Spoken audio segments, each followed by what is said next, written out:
তুমি কি বলছো? একটা মেয়ের কি ছেলে ফ্রেন্ড থাকতে পারে না? তার ছেলে ফ্রেন্ড থাকা মানে কি এই যে সেই মেয়েটা খারাপ, সেই মেয়েটার ক্যারেক্টার খারাপ? আরে মেয়ে বলে কি আমাদের কোনো স্বাধীনতা নাই? আমি নিজের ইচ্ছা মতন পোশাক পরতে পারবো না? আমরা পার্টিতে যেতে পারবো না? সমস্ত স্বাধীনতা কি একা ছেলেদের? আমরা কেউ না? তিথি, এত কিছু তো বোঝানোর কিছু নাই, তাই না? তুই ব্রেকআপ করে দে, আমি তো আছি তোর পাশে। ও তো আছেই, যে কিনা সময় এবং সুযোগের অপেক্ষায় আছে, যে সুযোগ পেলে তোমার ক্ষতি করতে একটুও দ্বিধাবোধ করবে না। তুমি তোমার ফ্রেন্ডদের সাথে ওপেনলি ওয়েস্টার্ন ড্রেস পরে ঘোরাফেরা করতেছো, হয়তো ভাবতেছো ওরা তোমার আপন মানুষ, ফ্রেন্ড, কিন্তু সুযোগ পেলে তারাও তোমার ক্ষতি করার জন্য দ্বিতীয়বার চিন্তা করবে না। তারা হয়তো তোমার সামনে ভালো সাজার অভিনয় করতেছে, কিন্তু আড়ালে তারাও তোমাকে নিয়ে স্বপ্ন দেখে। একটা মেয়েকে হট বললে তারা খুশি হয়, মনে করে এটা একটা কমপ্লিমেন্ট। আরে ভাই, একটা ছেলে কোন নজরে দেখলে তোমাকে হট বলতে পারে আর তাদের তোমরা খুশি হয়ে যাবে? হট শব্দটা কখনই একটা কমপ্লিমেন্ট হতে পারে না।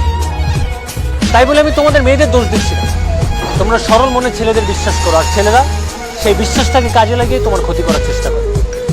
তো তুমি যেন গতকালকে মানে কি বলেছিলে, তুমি তোমার ফ্রেন্ডের সাথে ট্যুরে গিয়ে ঘোরাঘুরি করবে, আর তোমার ফ্রেন্ড তোমাকে নিয়ে কি প্ল্যান করেছিল তুমি জানো?